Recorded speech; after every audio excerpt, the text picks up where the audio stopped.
4 दिसंबर 1971 शाम लगभग 5 बजे पश्चिमी पाकिस्तान का आसमान धुएं और बारूद की गंध से भरा हुआ था, जब भारतीय वायुसेना का एक लड़ाकू विमान दुश्मन की सीमा के भीतर गहराई तक घुस चुका था। ये कोई सामान्य मिशन नहीं था, ये एक ऐसा अभियान था जिसमें हर सेकंड मौत के करीब ले जा सकता था।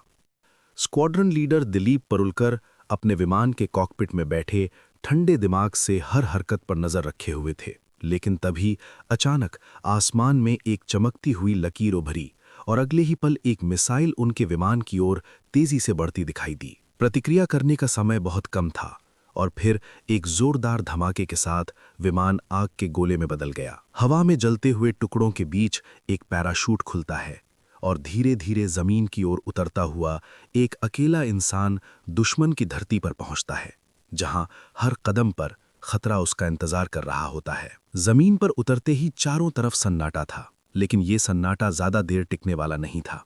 कुछ ही मिनटों में स्थानीय लोग और सैनिक उस जगह की ओर बढ़ने लगे जहां पैराशूट उतरा था।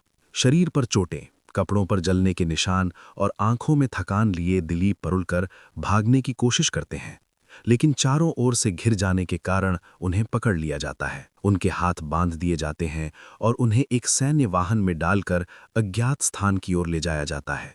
रास्ते भर उनकी आंखों पर पट्टी बंधी रहती है और हर झटका ये एहसास कराता है कि अब वे दुश्मन के कब्जे में हैं, जहां से वापस लौटना लगभग नामुमकिन माना जाता है। कुछ घंटों बाद एक अंधेरे कमरे में उनकी आंखों की पट्टी हटाई जाती है। सामने एक टेबल, एक कुर्सी और उसके पीछे बैठा एक सख्त चेहरा, जिसकी नजरें सीधे उनके भीतर झांक रही थीं। पूछताछ शुरू होती है, लेकिन शब्दों से ज्यादा खामोशी बोलती है।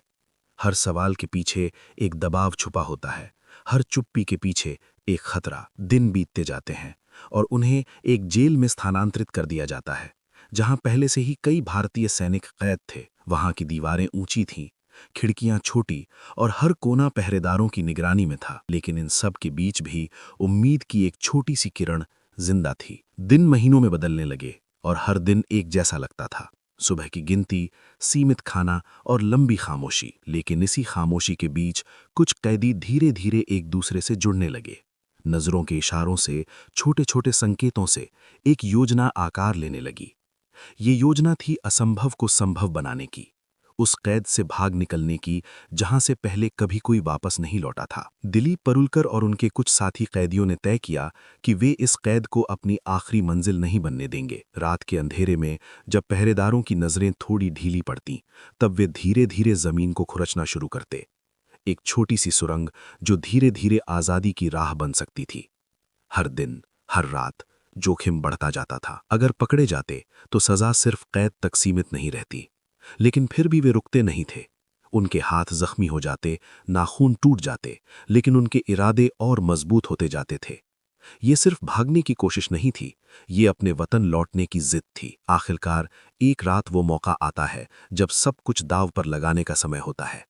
सुरंग तैयार हो चुकी थी और बाहर निकलने का रास्ता सामने था। दिल तेजी से धड़क रहा था, हर आवाज डर पैदा कर रही थी।